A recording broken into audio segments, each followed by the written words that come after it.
So thank you everyone for being here to stand up for endangered species and the lands and waters that sustain life. Thank you for standing up for Indigenous rights today. Thank you for being here to stand up for democracy and law. And thank you for standing up to say no to Bill 5, which threatens all of these things that we value. My name is I am the Ontario campaigner for an organization called the Wilderness Committee. Thanks. We are a charitable organization and we work for people-powered protections for nature. We defend wildlife and fight for strong action on climate. And so we've been sounding the alarm on Bill 5, on the Ford government's proposed Bill 5, since it was first announced in mid-April, right before Earth Day. Shame is right. I think we'll have more chances to say that this evening. This legislation will unleash environmental catastrophe in Ontario by gutting protections for endangered species, giving the government unprecedented powers to put themselves and their corporate friends above municipal and provincial laws and Indigenous rights. Bill 5 is a death sentence for endangered species and their habitats in Ontario. Under a very thin guise of fighting tariffs, this government is borrowing directly from U.S. President Donald Trump's playbook to double down on anti-democratic attacks on environmental protections and rights protections. You know it. So we do have a great lineup of speakers. A lot of people want to speak out against this bill. But before we get to that, I do want to just make sure we are grounded in the land and waters that sustain us. Because it's the land and waters that give people power. That is where our power comes from. So, let's ground ourselves in the knowledge that the lands and waters that sustain us have been the territory since time immemorial of the first peoples of Turtle Island. Here in Toronto, the lands and waters are the traditional and treaty territory of the Mississaugas of the Credit, Anishinaabe, Chippewa, Haudenosaunee, and Wendat. We can ground ourselves in the fact that despite hundreds of years of colonial oppression, the integral knowledge that the Indigenous peoples of these places still hold are the key to living in right relationship with the lands and waters. And we can be grateful that many, many of these knowledge keepers have come here to speak up against this destructive bill. All right, so we're going to start with some speakers. We do have some of our representatives, our leaders here with us today who are on a tight time limit, so we'll let them go first. First, we are going to hear from Mary Margaret McMahon. Mary Margaret, do you want to come on up?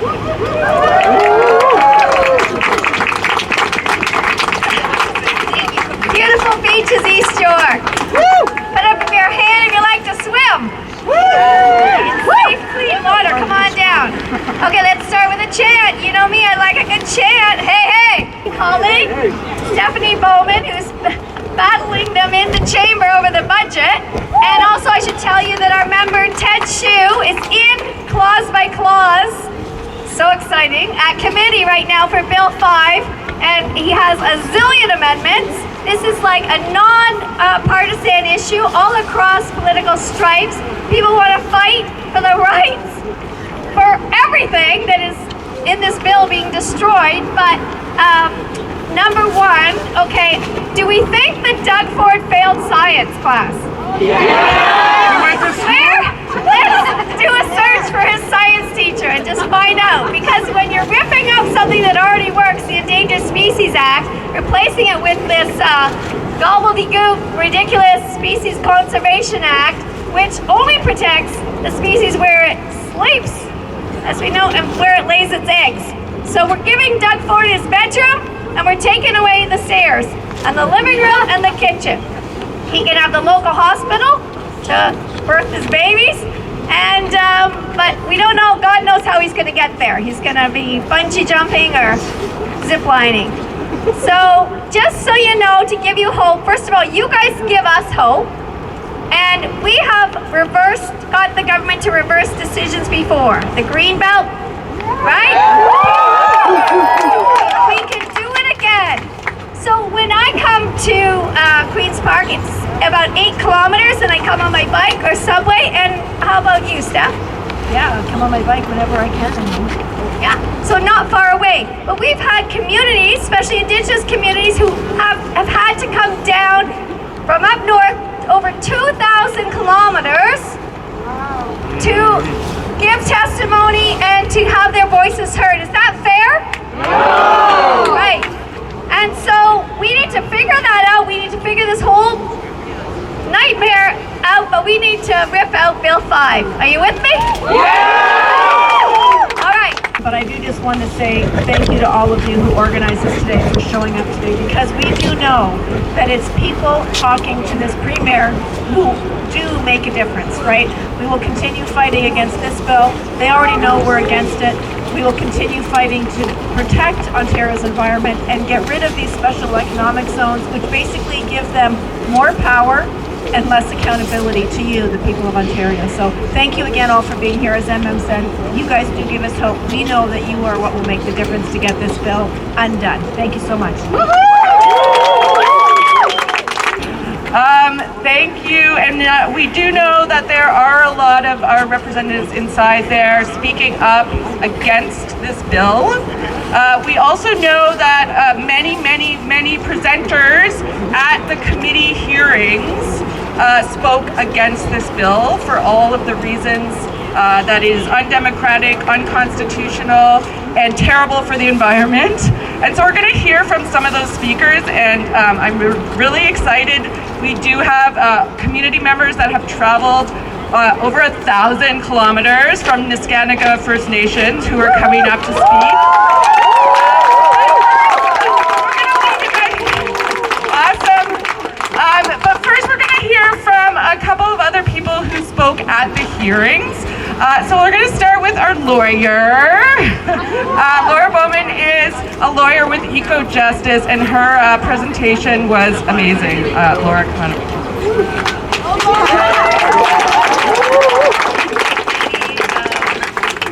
And I'm grateful to visit you from the territories of several First Nations, including the Wendat, Anishinaabe, Haudenosaunee, Chippewas, and the Mississaugas, and I acknowledge my obligation to uphold the principles of sharing and sustainability embodied by the Dish with One Spoon Covenant, and to end discriminatory and colonial practices. Over the last week, the Ontario government has waged open battle against both endangered species and democracy. They have made the serious mistake of believing that Ontarians and First Nations won't notice. Over the last week, you have demonstrated that you noticed. Ontarians will not accept the desolate vision that the government has for our province. We will not accept a world without dragonflies, bees, and butterflies, a world without bats and turtles. We bear witness to this destruction. We have seen and heard the species and their habitats in Ontario disappear with our own 5 senses. We cannot be gaslit into believing that unregulated industries will benevolently save species when the government fails to meet its obligations. Under this shameful bill, Harassing endangered species would be legal. Destroying most of their remaining habitat would be legal. Only dwelling places and critical root zones of most species would even be regulated, but not protected. The proposed Species Conservation Act contains no meaningful safeguards for species or their habitat. Under this bill, the dwelling places in critical root zones and even the individual species could be destroyed simply by following a procedure, by filing a form.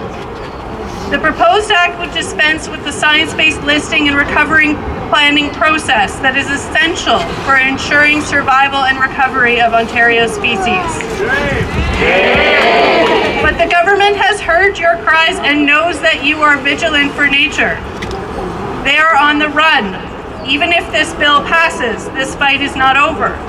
We will keep pressuring the government. We will keep exposing the consequences of this bill. Just like in the Greenbelt scandal, the government will be held to account. Democracy and environmental protection will prevail in the end. Keep up the good work and keep fighting. Thanks, Laura, and sorry, my bad for not having the volume up loud enough, so I hope everyone can hear now. And thanks to Eco-Justice for all of the hard work they do. When faced with a government that seems to have no problem breaking laws and then putting into legislation to cover their arses from getting sued for breaking laws. But we do know that if Bill 5 goes through, there are many First Nations who have already vowed to challenge it as unconstitutional in the law, and so we're thankful to those nations as well.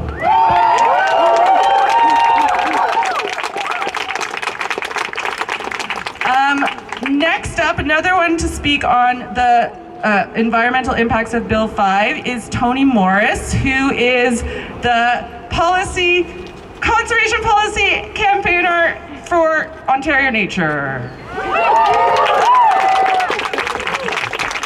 Thanks, Katie. Good afternoon, all. As Katie said, I am Tony Morris. I am the Conservation Policy and Campaigns Director at Ontario Nature. For those unfamiliar with us, Ontario Nature was established in 1931. We are a registered charity with a mission to protect wild species and wild spaces. On Monday at committee, I expressed our concerns with Bill 5. I let them know that the proposed changes to the Endangered Species Act and Species Conservation Act ignores science and condemns most vulnerable species to extinction or extirpation. On the proposed very narrow definition of habitat, I asked committee members to picture their own home. The bedroom's protected, but the kitchen, living room, bathroom could be bulldozed at any time. How would they survive? I explained that giving up on recovery strategies is akin to a Jenga tower. If you think of an ecosystem like a Jenga tower, one species may seem insignificant, but keep pulling at those pieces and the tower eventually collapses. When that happens, we too will be buried under the rubble. I also explained that the proposal to remove environmental assessment requirements for the Eagle's Nest Mine and York 1 waste disposal site in Dresden undermines public trust, infringes on Indigenous rights, and puts our environment at risk. Mining projects in particular require a social license to operate successfully. Bill 5 will prevent this. For the special economic zones, I explained this proposal in particular disregards Indigenous rights, sound environmental planning, and the concerns of local communities. There are no details on how trusted proponents will be determined or evaluated while creating exemptions from any and all provincial or municipal laws. I asked them what's to stop this government from declaring a special economic zone in the Greenbelt or Algonquin Provincial Park. Bill 5 contains no safeguards to prevent this from happening.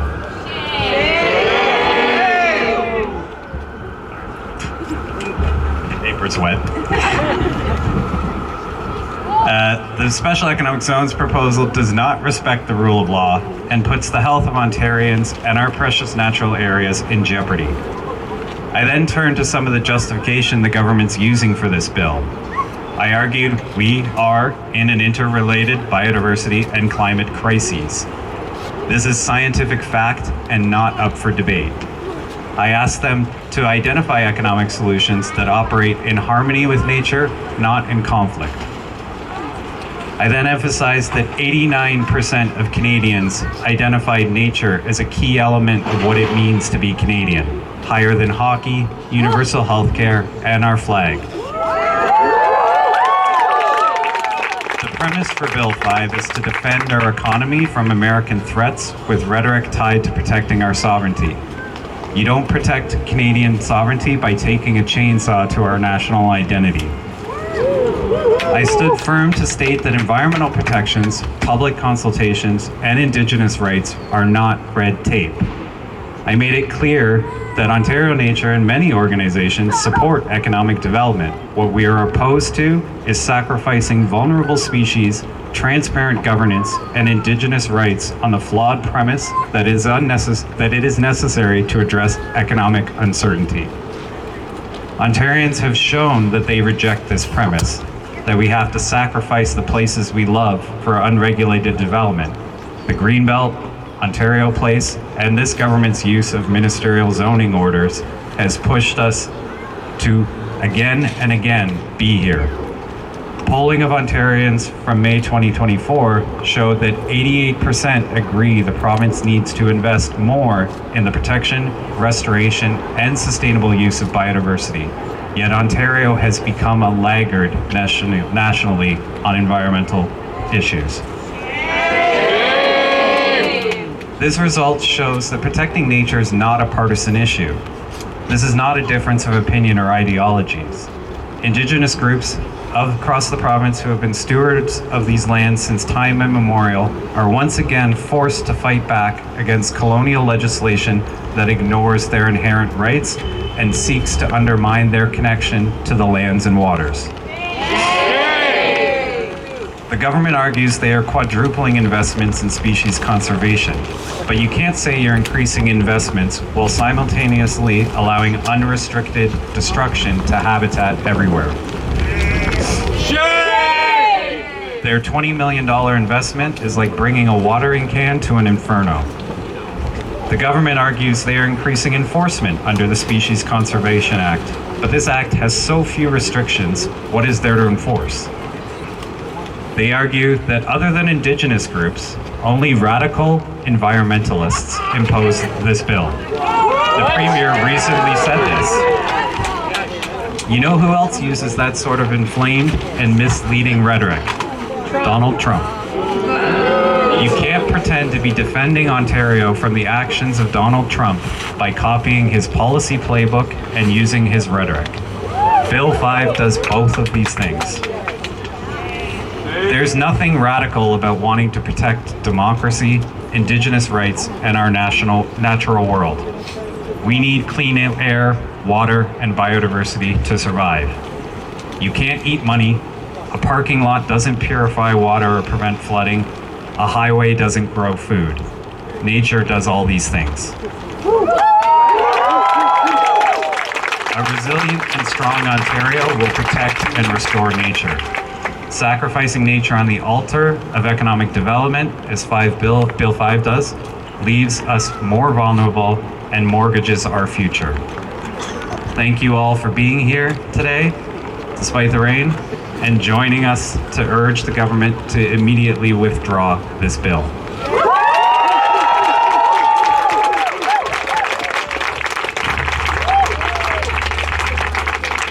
The energy, because it's that energy that we're going to need to keep fighting this bill. We know that they are likely going to try to fast track it. We know that the vote could happen as early as this week, but we will keep fighting it. The Greenbelt takeout also was passed, and we know that people power and people standing up, people calling their MPPs and expressing their displeasure with sacrificing our farmland for giant sprawl developments that people can't afford was not acceptable. So we need to keep that energy up. And next up is some more of our leaders in Parliament are going to speak. Yes, we've got Green Party leader Mike Schreiner. And is Aislinn coming up with you? And Aislinn Clancy, MPP for Kitchener Centre, right? Yeah. Okay, well, thank you. Thanks to the Wilderness Committee for bringing us together. But most of all, I want to say thanks to each and every one of you for being here today to send a clear message to Doug Ford that Indigenous rights, environmental protections, labor laws, democratic oversight is not red tape.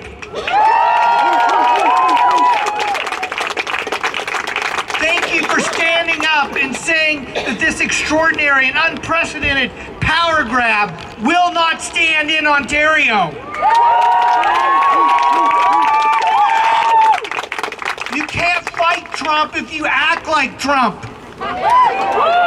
Donald Trump would give anything to have the power that special economic zones gives the Ford government to handpick which companies have to obey the law and which you can live in a lawless, rules-free state.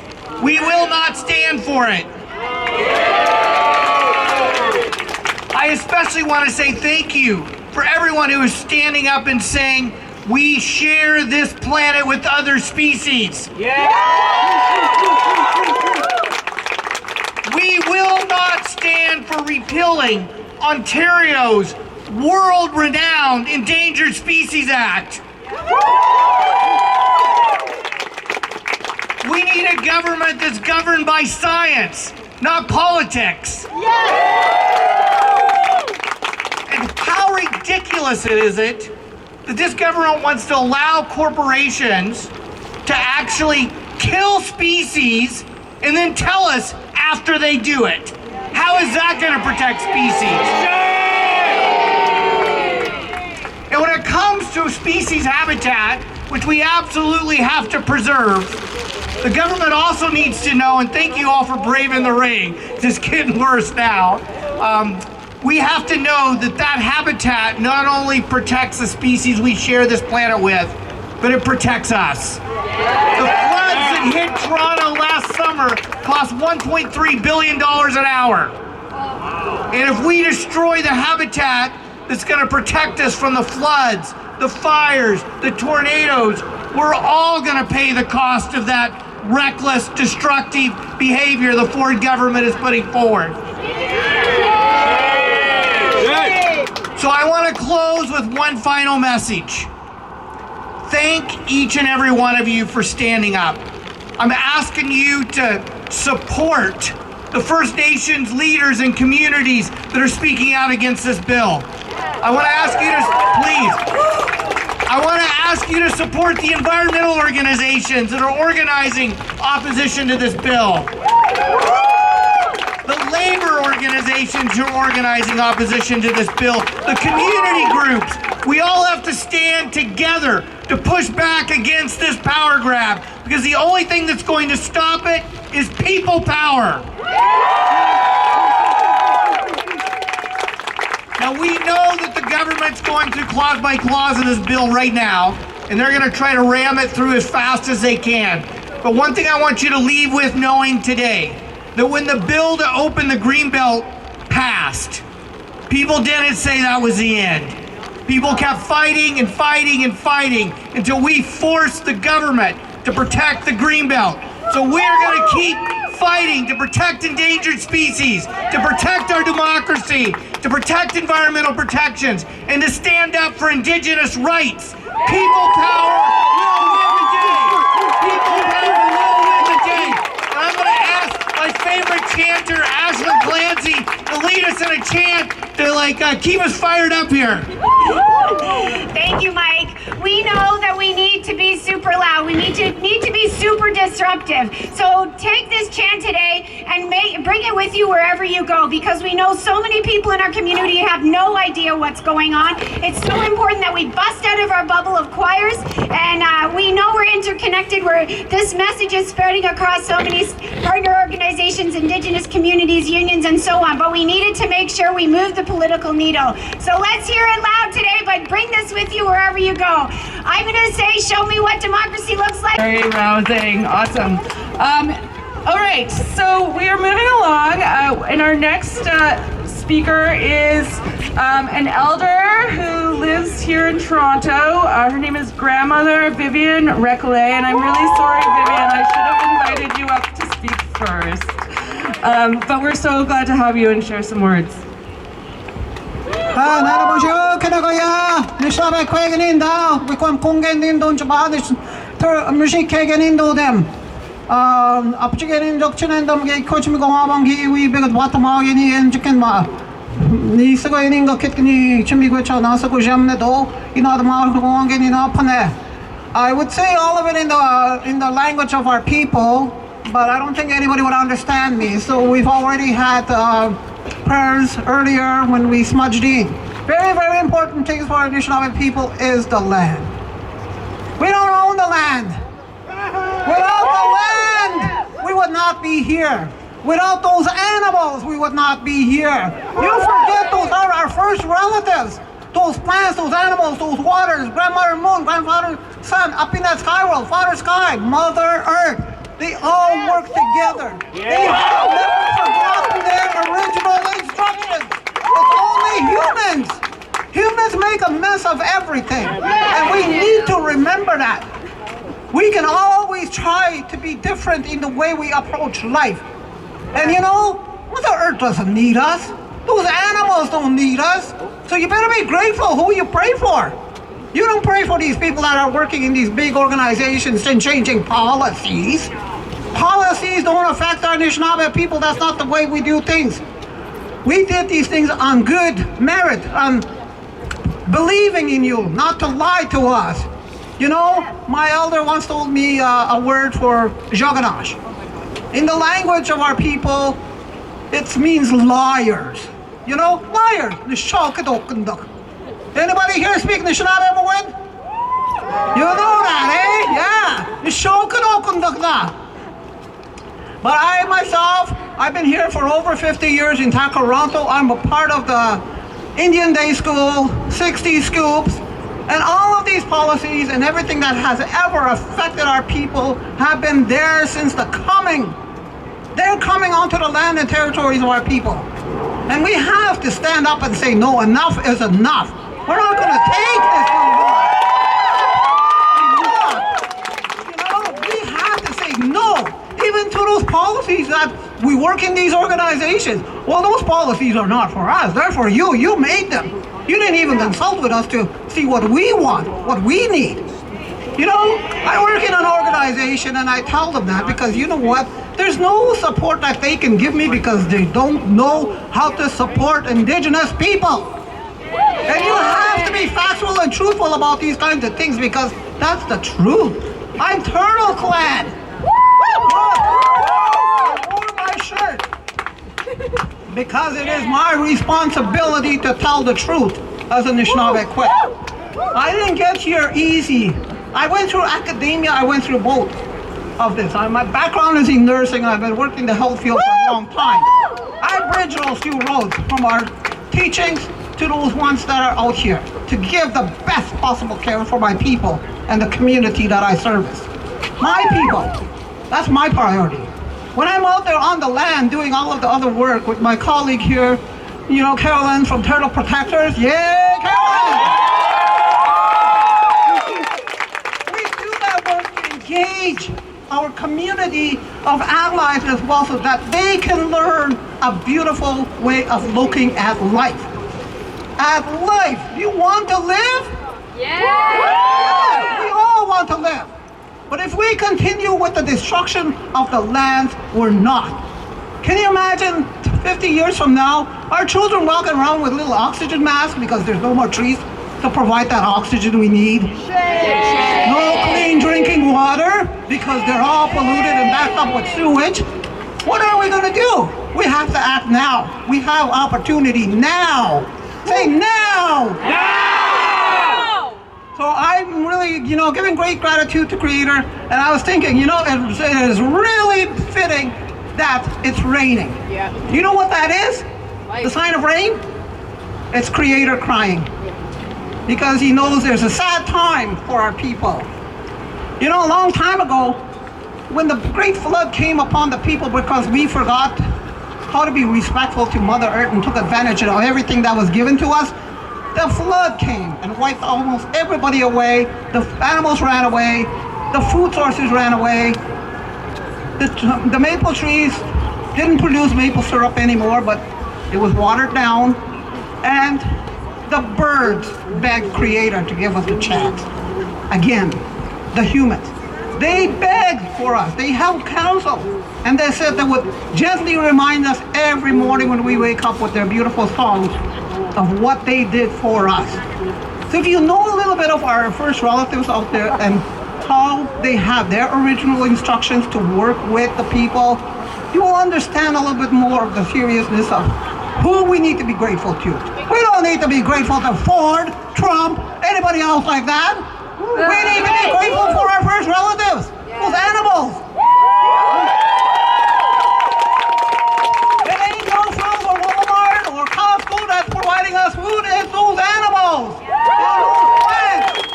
So we need to be able to remember that forever and do something today. Chimigwech.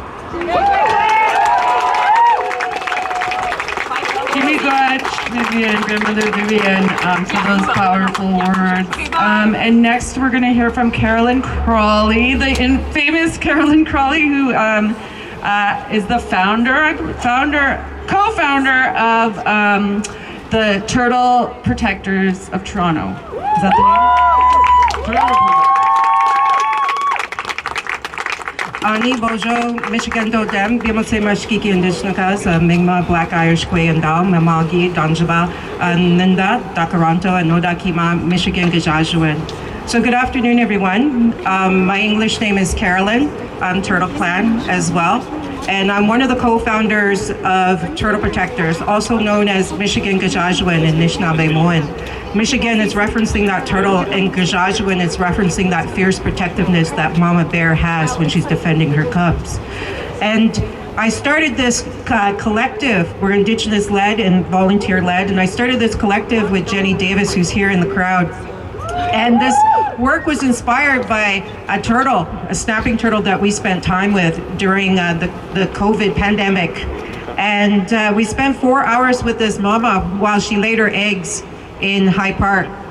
And through that whole experience, we learned that all 8 species are at risk, and that we learned that there was no official turtle protection program by the city of Toronto. And so we looked at each other and we said, hey, we should start something. And here we are going into our 4th year with 200 volunteers operating in several parts across the city. And so we're here, there's many volunteers here from Turtle Protectors, and I want to acknowledge all of you for being here and standing up for our kin, for our family. Because these colonial capitalist systems view the land creation as a commodity, something to extract from, to profit from, to control, to dominate, and to continue to oppress. And these systems are not only oppressing us as Indigenous people, but also oppressing the land and all the relatives. And it's important that through Indigenous ways of being in relationship, that we see all these beings as family, as kin, to treat with the same love, respect, and gratitude that we hold for our human loved ones. Because as Grandmother Vivian said, we are dependent upon them. In all creation stories, whether you're religious, spiritual, or believe in evolution, Mother Earth was here before the arrival of humans. We know she can survive and actually thrive without us. Yes. But there is not one human here, not the Doug Ford government, no one can survive without this relationship. No one can survive without the clean air, without the waters and all these relatives For these animals are older siblings. They have been teaching us since time immemorial. And they are still our teachers today. And it's important to know that all of our ancestors, all across Mother Earth, your ancestors, at one time were in a meaningful, deep relationship with the land that was culturally specific to where you were located. But yes, but many humans have lost their way. And it's important that we find our way back home to this relationship. We're in critical times. And so I want to acknowledge the nations, the people that have come here and traveled all this distance, because it's important that we acknowledge and we respect Indigenous rights, because there are no rights. No treaty agreements have ever been upheld by the Western colonial systems and those who continue to hold those systems up. And so when we look at all of this, I remember hearing a quote that as Indigenous people, we only make up 5% of the world's population, but yet we protect 80% of the world's biodiversity. And that's because we remember this relationship. We remember our individual and collective responsibility to be in this healthy reciprocal relationship. It's about giving back and standing up for all our kin. Because as Grandmother Vivian said, all of these beings, they are still following their original instructions. It's only us who have lost our way.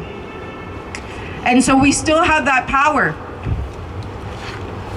when we stand together, when we resist, when we stop everything. We can stop this system. We just have to believe that we can stop this system. And we have to stand together and stop creating divisions amongst us and recognize the similarities and making sure that you're standing up with Indigenous peoples.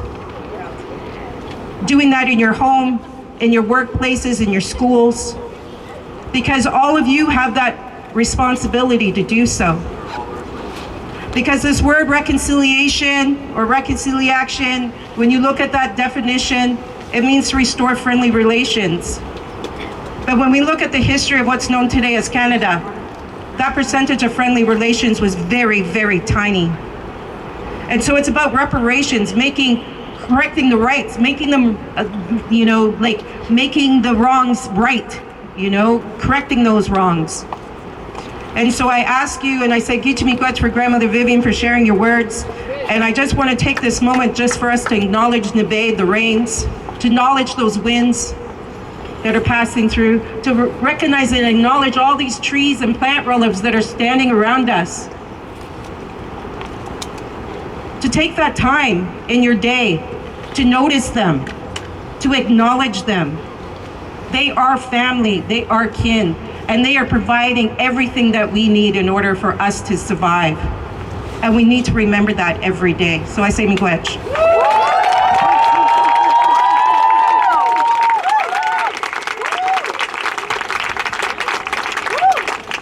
Miigwech, Carolyn, and miigwech for the amazing work the turtle protectors do here in Toronto to protect the turtle relatives that are here and trying to survive even with all of our human obstacles.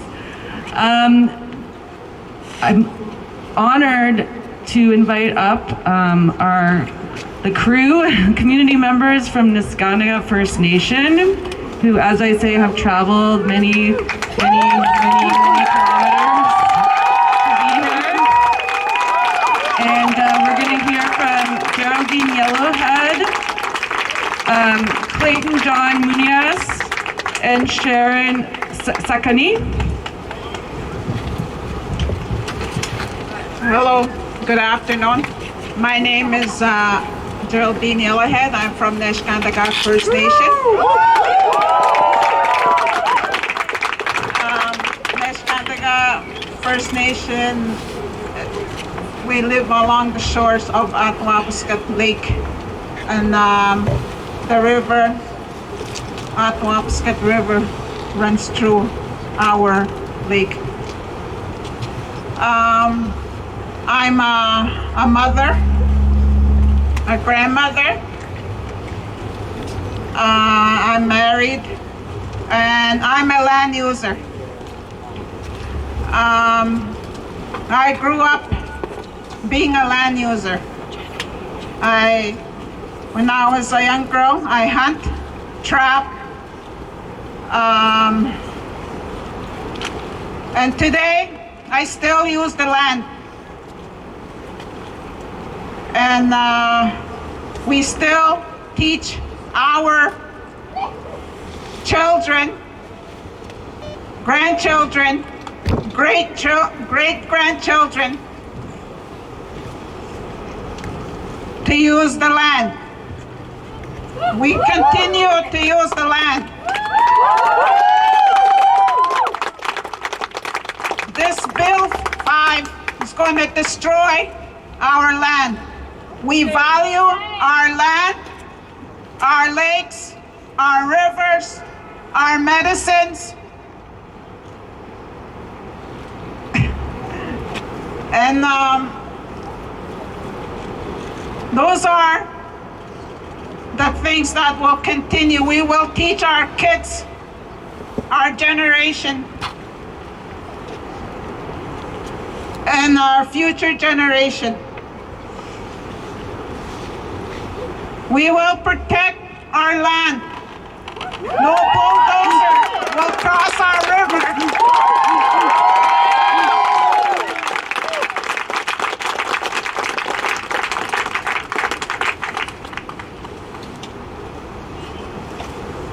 The fast track, it's all about money. We won't get anything out of it, but we will lose our rights, our values, we are given, that's our given, our land is ours. Therefore, you're not going to cross that river without our consent.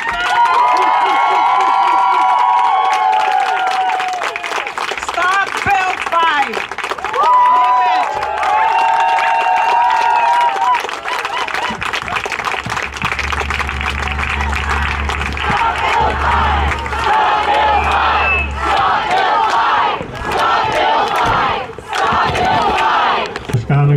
House, First Nation, 239.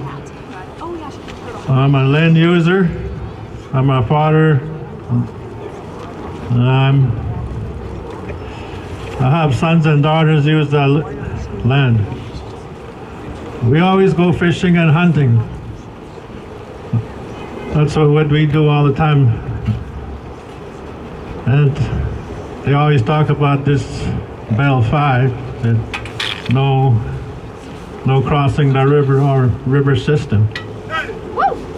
And that's what we're doing right now. We protect our land. If you want to cross our river, you talk to us, you call us.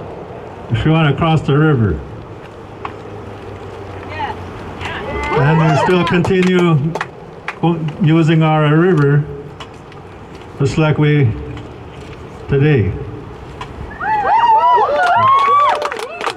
And when I go back home, I'm going down there to go fish and hunt the block. Very much.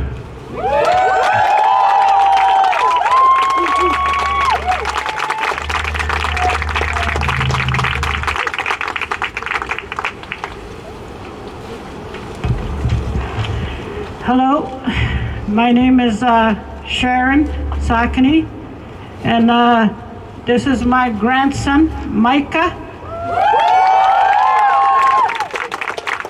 And we are doing this for him and all the other children and generations to come.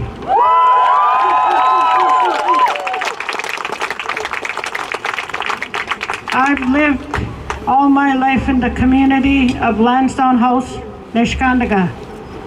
And I use our traditional lands. In the summers, we go sturgeon fishing. In the fall, we go hunting. That's where we get our food and medicine from the land. So if this Bill 5 passes, our generation, our future generation is not going to have that traditional lands that we use now for our fishing, hunting, medicine, harvesting. My father was born in the Autofocus River, where further down, Doug Ford wants to cross over with his bulldozer. And I continue to use that river system to hunt and fish with my grandson. And I tell him that this is where my family grew up, at the Autofocus River, where my father was born and his parents were born. So with that being said, no to Bill 5, no to Ring of Fire. No to Bill 5, no Ring of Fire. With the powerful words, there's going to be a lot to really think about, is we do have a statement that's going to be read on behalf of Grassy Narrows First Nation. So come on up and... Hi everyone. My name is Trinity Quizzes. I'm from the Nisga'a First Nation. So I will be speaking on the behalf of Grassy Narrows.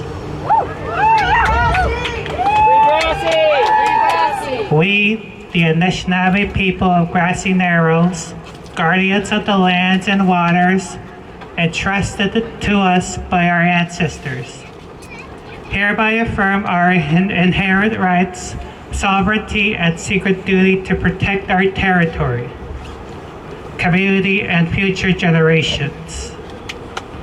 Rooted in the teachings of our elders and the resilience of our people, we declare our unwavering commitment to the lifeblood of our homeland, the Wabigoon River watershed. We categorically reject all industry activities that threaten the health of our people, ecosystems, and cultural survival. This includes, but is not limited to, toxic mining, exploitative logging, and the reckless storage or disposal of nuclear waste. We stand in absolute opposition to any proposal to designate our lands or the Wabigoon River watershed as a site for nuclear waste storage. Such actions would perpetuate a legacy of environmental violence, equaling the mercury poison inflicted upon our waters and community, a crime still unaddressed. Our land is not a resource to be plundered by a living relative to be cherished. We vow to defend the integrity of the air, water, and soil that sustain all life. The Wabigoon River, a symbol of both historical trauma and enduring strength, must flow clean for the children yet to come. We refuse to burden future generations with the consequences of greed and disrespect. United in resolve, we will mobilize every means necessary to uphold this declaration. We will exercise our sovereign rights, challenge unjust policies through legal avenues, and amplify our voices in solidarity with allies worldwide. Our resistance is rooted in love for our families, our culture, and the secret web of life. to governments, corporations, and all who held power, we demand recognition of our free, prior, and informed consent. No project impacting our lands and waters will proceed without explicit agreement.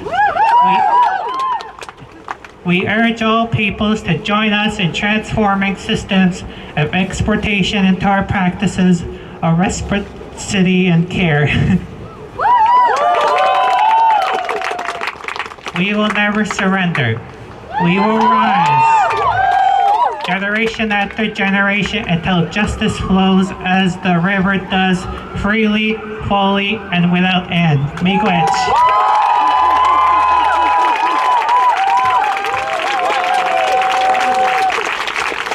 All right, I don't know if anyone else, but I'm noticing a theme from our speakers of we do need transformation. We do have crises going on. We've got affordability crises. We've got climate crisis. We've got biodiversity crisis. We've got a housing crisis. We've got a crisis of water in First Nations communities that is not drinkable, which is so shameful. So we do need to change the way we are doing things. We do need to transform our economy, but not by cutting environmental protections and not by cutting and trampling on the rights of Indigenous First Nations.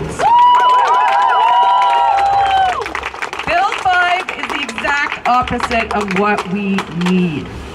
I am going to call up MPP Alexa Gilmore, who is the MPP for High Park, Parkdale.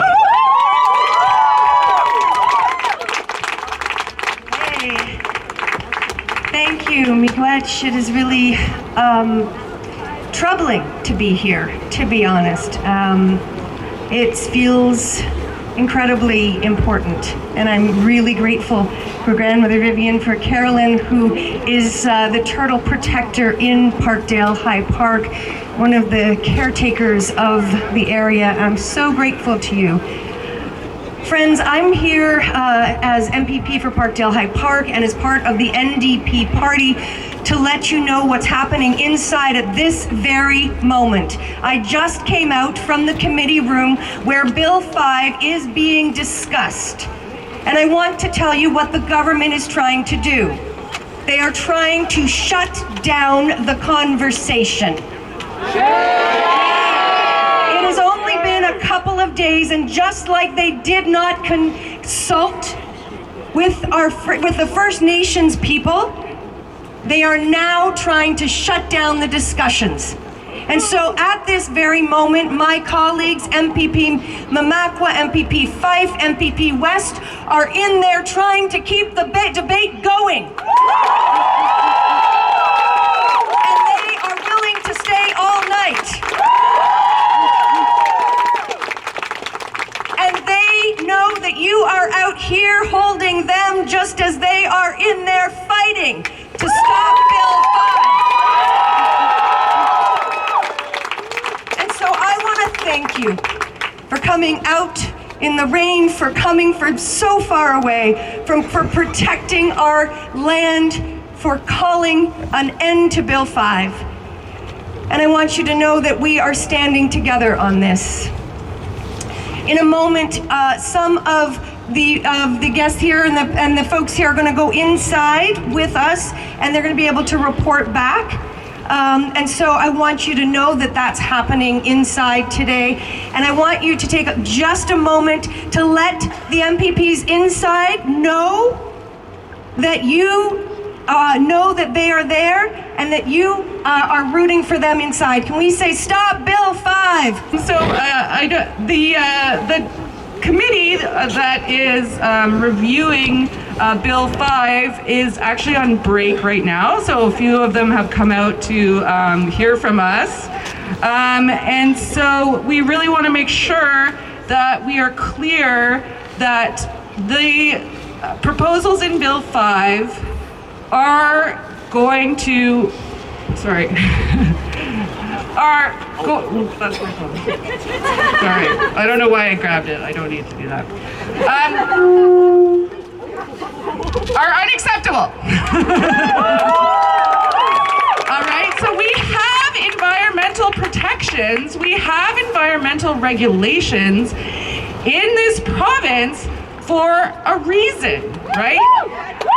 Because we want economies that are sustainable. All right, that we're not just thinking about profits for a few in the short term, but we're thinking generations down the line and what our children and our children's children are going to need for their own quality of life and their own economies. We cannot have an economy without the land. We cannot have an economy without protecting water. We cannot have an economy that sacrifices the most vulnerable species, our relatives, as we've heard, wildlife, that are not only deserve to be able to live, but also that we need. The vast biodiversity of life is what sustains healthy ecosystems and what sustain us. All right, they give us food. They are pest control. Okay, they clean the air. They clean the water. All right, this is not a nice to have. Endangered species protections are a need to have if we have any hope of surviving on Earth in a changing climate. And so we need to make that loud and clear. Can I hear everyone?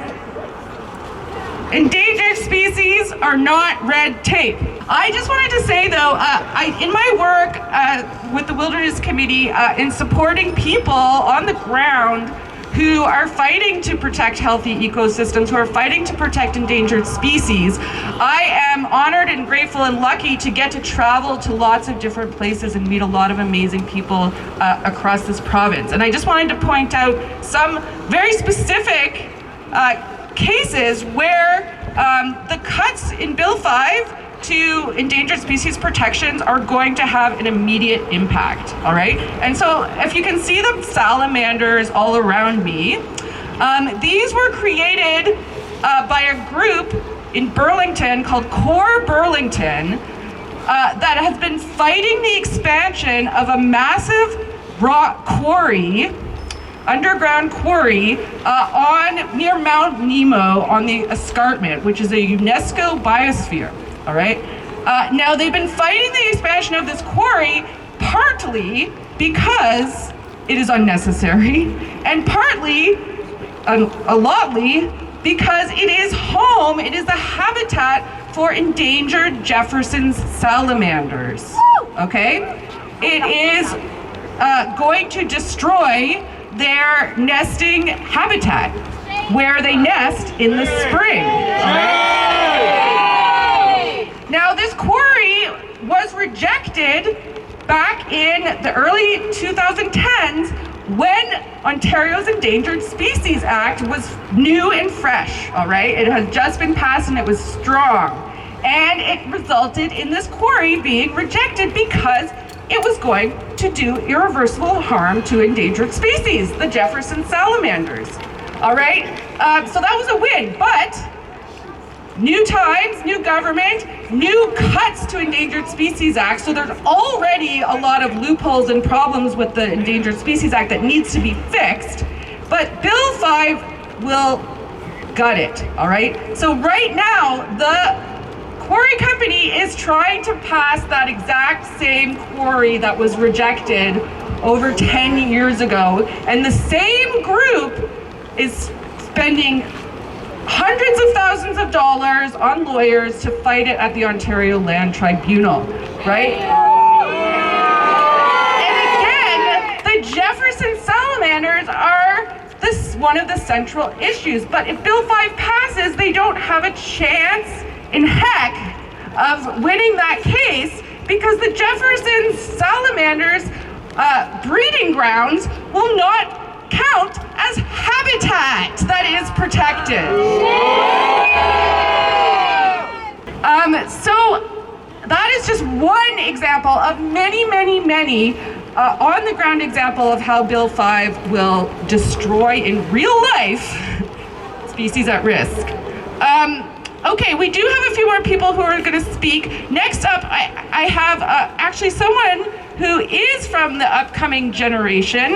Is Robert here? Is Robert still here? Robert, I'm sorry it's taken so long. There's Robert!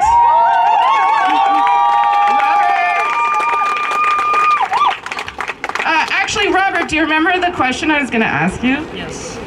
Robert, have you gone through grade 4? Yeah. What grade are you in? Grade 7. Grade 7. Okay, yeah, because grade 4 is when students learn about what an animal needs in their habitat. And so, Robert, you've been through grade 4. I'm going to put you on the spot. What does an animal need in their habitat? An animal needs in their habitat food, water, air, shelter, and space. Awesome! All right, that's it. Food, water, shelter, space, and air. So maybe Doug Ford needs to go back to grade 4. That's right! Okay, could you want to speak to us, Robert? Yeah.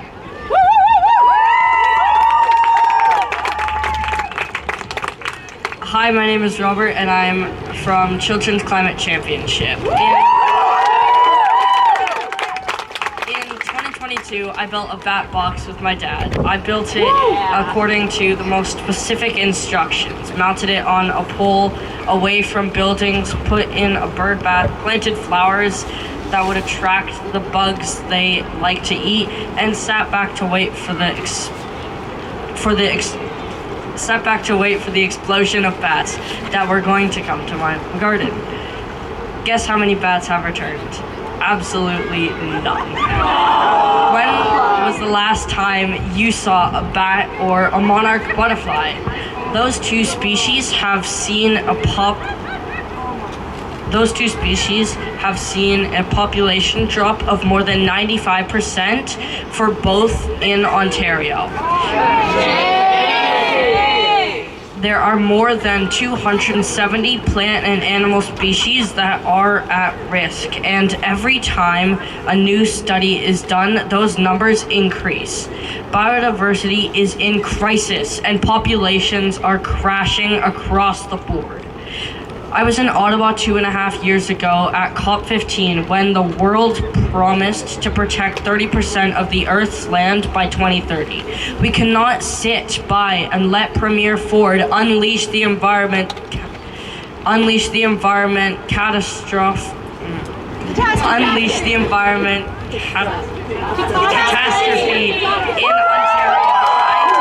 Bill 5 passed while we are not paying attention. Bill 5 will end Ontario's Endangered Species Act,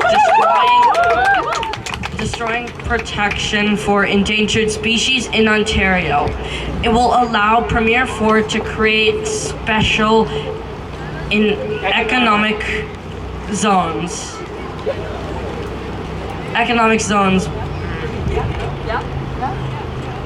You got this! You're doing great! You got this! Good job, Robert!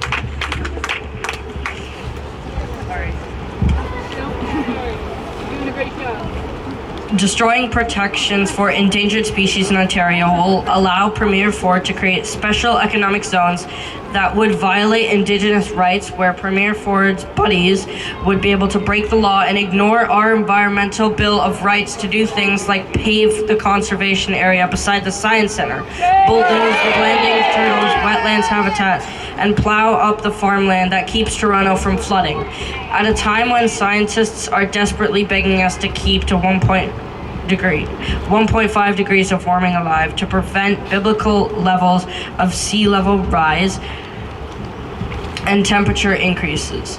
It would allow Premier Ford to ban Chinese parts for energy components that we just don't make yet, for things like wind and solar energy, which would lock us into his plan to expand gas-fired power plants in Ontario, which use methane, which is 80 times more warming to the planet than carbon for the first 20 years. Please call your MP or go to their office tomorrow or anytime you have and ask them to help you cancel Bill 5. You may think, I'm just one person, what does my voice matter? But it 100% does. I stood here 2 years ago with many of you here today and demanded that Premier Ford reverse his decision to open the Greenbelt lands for development. And you know what? He did. When we all speak together, we are powerful. And I know we can stop Bill 5 too, if we try hard enough.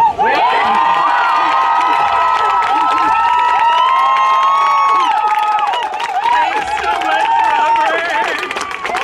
You give us hope. So much hope. Chris Munoz, Wayne Munoz, sorry. Just has an announcement to make, I believe. Yeah? Oh, I don't make announcements.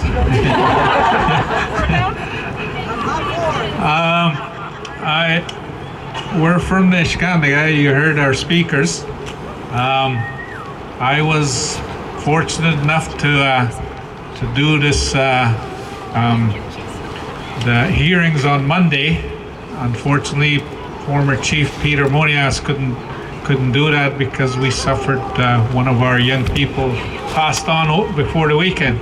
So I was the one that was entrusted by Chief Kazis to deliver the oral statement to the committee.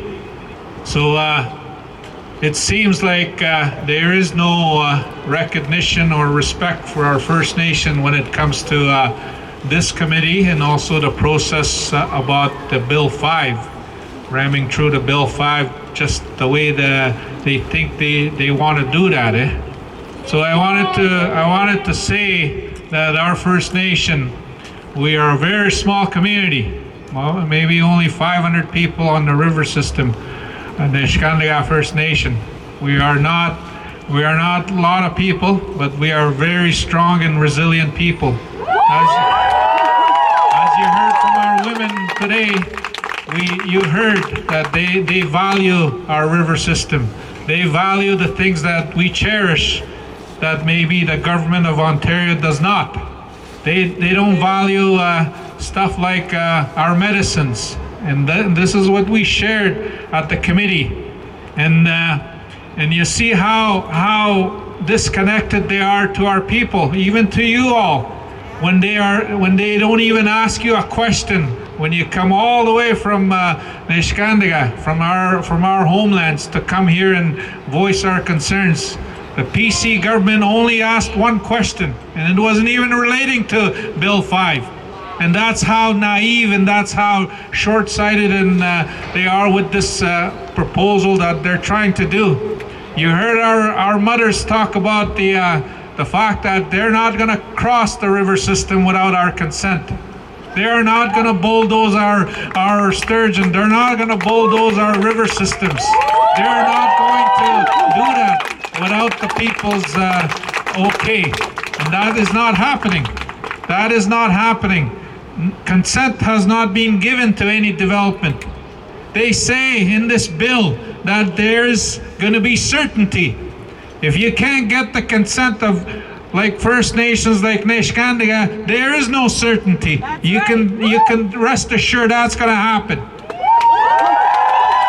Our community, our elders have said that they are willing to go down and protect what is their river system, the lifeline, the breeding lands of our people. Not just for today, but for generations before us and generations to come. That's why we're here today. That's why our grassroots people are here today, because they want to say that this is not happening. This is not happening on our river system. This is not going to happen on our homelands. No bulldozing will be done by Premier Ford or any other drivers that are going to cross the river system of Ottawa-Waskett Lake. Nothing is going to happen without our consent. your support. We need your support. Our people are going to go down to that river system this next month or so to make sure that we are protecting our ways, protecting our medicines, protecting our sturgeons, protecting our moose. You should see, if you come to that river system, there are many things that our people did there before us. You see old communities that were in that river system. You see fish traps, how they were able to harvest the sturgeons. And they tell us, the government of Ontario and Premier Ford tells us that there's nothing there. There is something there. Our people's lives matter. So we want help. We want to be united. So we're asking for everybody that's here. You talk to your kids. You talk to your family members. Tell them that Neskandiga is going to stand up for the rights of our people. Neskandiga is going to stand up for the sturgeon, the medicines, the river system. We want your help. We need you to be united with us. So,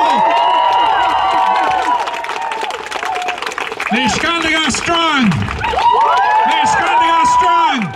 We approached us, and some of us are going to go in and listen in what they're doing, what they're trying to do to destroy the homelands of our area. We are going to go in and listen in. We're going to go in and listen to what they're trying to do to us. Even though our voices are not being heard there, our voices are going to be heard here, and our voices are going to be heard on the river system. We will not allow bulldozing to occur on our river system. So let's stand together, support Neskandiga as it fights for its ways, as it fights for its life, as it fights for the people, not just today, but for future generations. Support us, and let's get this thing going. Miigwech! Okay, I think our gathering here is having an impact, even in the moment, on the committee that's inside right now going over all the articles of the bill. If we want to even make our impact even greater, we do have an action tool. Why is it making that noise? Sorry, guys. Yeah, you can amplify our voices even more. We have an action tool, the Wilderness Committee, and it's on these signs, wildernesscommittee.org, Act for Ontario Species, and you can write an email that will go to all of the MPPs that are on the committee that are discussing Bill 5 right now. All right, so we can fill their inboxes. We do have a couple more speakers. Next up is a wildlife biologist who is currently doing research on Blanding's turtles, one of my faves. Natasha, come on up. And I wanted to say that Natasha and Alex have an amazing publication called Minnow Magazine. Check it out. Hello, thank you for everyone for coming. So yeah, I'm an early career wildlife biologist. I work with a species of turtle that is at risk in Ontario, like all of the turtles in Ontario, called the Blanding's turtle. The little drawing of him right there. I've been doing research on this turtle for 2 years, so I have a very personal connection to this turtle, and I've seen firsthand how they behave and what risks threaten them. So I'm just one of the many people who work closely with a specific species and could be considered an expert. I work closely with the Endangered Species Act, and it is because of the Endangered Species Act that my research is funded. So I'm going to share a little bit about like a hands-on example of how this bill would affect Blanding's turtles based on my firsthand knowledge of their habitat use and behavior. So Blandings are pretty unique. They move around a lot more than other turtles. They can move up to 1 kilometer or even more over a night. One of the changes to the ESA is a redefinition of what is protected habitat. So they're actually going to remove protections from foraging habitat and migrating habitat. So for those who don't know, foraging habitat means where the animals hunt and eat. So for Blanding's turtles, where they hunt and eat, they could stay in that pond for a week or longer, and they hop around from pond to pond over the summer. So, by definition of the new law, only 1 or 2 of the ponds that a blanding uses for overwintering and breeding would be protected out of the 4 to 8 ponds that they use over the whole year. And the land in between these ponds isn't protected, so there'd be nothing stopping like a road to be put right in between 2 ponds, acting as a death trap for any blandings trying to get to their next pond. It's insane that we need to specify this, but protecting habitat equals protecting the species. A species doesn't exist in isolation, it lives in a community and relies on all the working connected parts in order to survive. Another change from the new bill would be that rather than relying on species experts to make decisions about the species at risk designations, the government would be allowed to add or remove the at-risk status as if they would add a species to the species at risk list. This is simply nonsensical. What's the point of conservation legislation if you can just decide to delist a species and remove their protections entirely? In closing, there's no saying what will happen to the blandings turtle in Ontario under the new bill, but seeing as they're a threatened species, and the bill is only proposing to remove protections, it's not looking good for them or any of our other species at risk. We need stronger, not weaker, provincial protections for our species. Thank you all for coming out today and fighting for those who can't speak. We can't let 4 get away with this. Every species is precious and cannot be lost. Up pretty soon. We are going to hear now from Gary Wasikizek, whose territory is also in the Ring of Fire area. Well, my name is Gary Wasikizek. I'm originally from Mishkigogama First Nation up in northern Ontario, north of Thunder Bay. I only have a few minutes to tell you the real truth of everything that we talk about today. It's called economic genocide will create cultural genocide. Remove First Nations off the land so that they can have access to the resources. Indian pain is big business. You're going to need judges, you're going to need lawyers, you're going to need jails, you're going to need prison, missing murdered Native women. Indian pain is big business. Removing First Nations off the land. I know the story. I ended up everywhere. They come and get you when you're 5 years old, 4 years old, and that's what the policies are. Study the policies, study the laws. It's about economic genocide, removing First Nations off the land so that they can have access to the resources up to this very moment. And if I said something like, reservations are actually a crime against humanity. You know? How come we couldn't grow up in Toronto? How come we couldn't grow up in Thunder Bay? How come we couldn't grow up in Ottawa? How come we couldn't grow up in municipalities and towns and take part in the schools and the businesses and and the workforce? Reservations, when you really think about it, if people really know, indoctrination.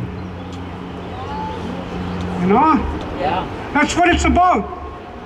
It took me 20, 30 years. I live in town now. I live in Toronto. I've been living here for the last 30, 40 years because people like me, this is where we end up. Alcoholic, drug addicted, homeless.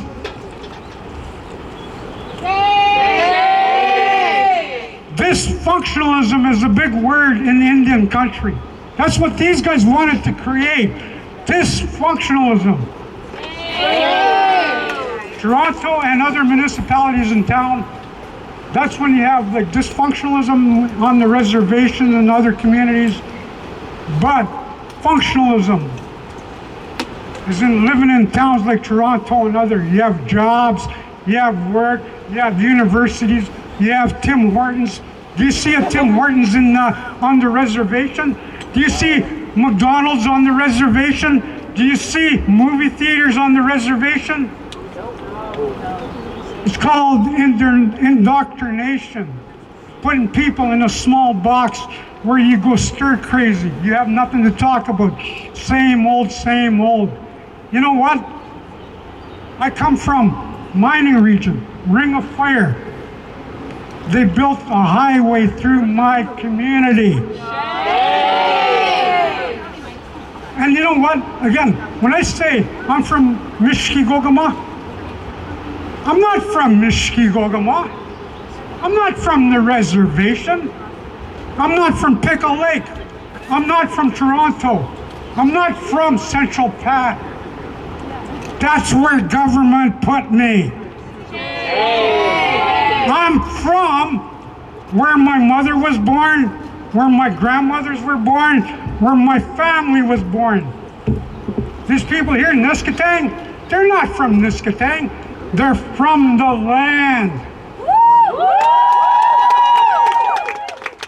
We are of the land. We are caretakers of the land.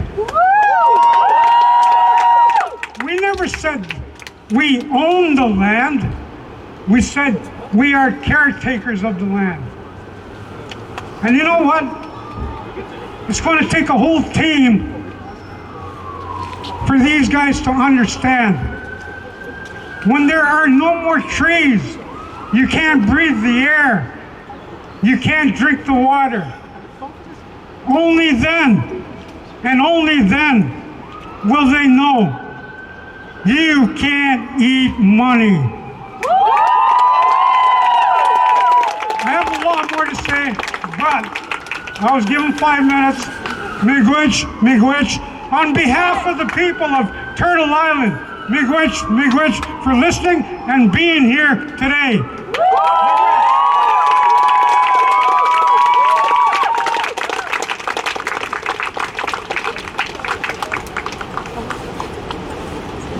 Okay, I